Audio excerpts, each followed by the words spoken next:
নোয়াখালীতে মসজিদে কোরআনের প্রোগ্রাম, ওখানে যারা যারা কোরআনের প্রোগ্রামে অংশগ্রহণ করেছে তাদেরকে যারা রক্তাক্ত করেছে, এর তীব্র নিন্দা এবং প্রতিবাদ জানাচ্ছে।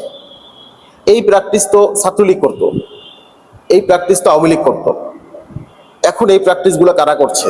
আলেমরা কোথায়? আপনারা, আপনাদের ভয়েস কই? আপনারা কেউ রাসূল সাল্লাল্লাহু আলাইহি সাল্লামের শানে যদি বেয়াদবিপূর্ণ কথাবার্তা বলে, আপনারা তো কাফের ফতোয়া দিয়ে একদম জাহান্নামে পাঠাই দেন। 14 গোষ্ঠী কোথায় আপনারা? এখন আপনাদের ভয়েস কোথায় গেল? আর যারা আপনারা মার খাচ্ছেন, আপনাদেরকে বলছি, আপনারা কি মার খাবার কন্ট্যাক্ট নিছেন নাকি? আর কত মার খাবেন আপনারা? এগুলো আর সহ্য করেন না। রাসূল সাল্লাল্লাহু আলাইহি সাল্লামের সাহাবীরা তারাও এক পর্যায়ে কিন্তু তারা প্রতিরোধ গড়ে তুলছে। আপনারা তো ভালো কাজ করতেছেন, এমন তো কিছু করতেছেন না যে সন্ত্রাসী কার্যক্রম করতেছেন, কোরআনের প্রোগ্রাম করতেছেন। তো সেখানে আপনাদের উপর যদি হামলা হয়, আপনারা যদি নিবৃত্তি এগুলোকে সহ্য করে যান, আর কত এগুলো আর সহ্য করেন, আপনারা এখন প্রতিরোধ গড়ে তুলেন।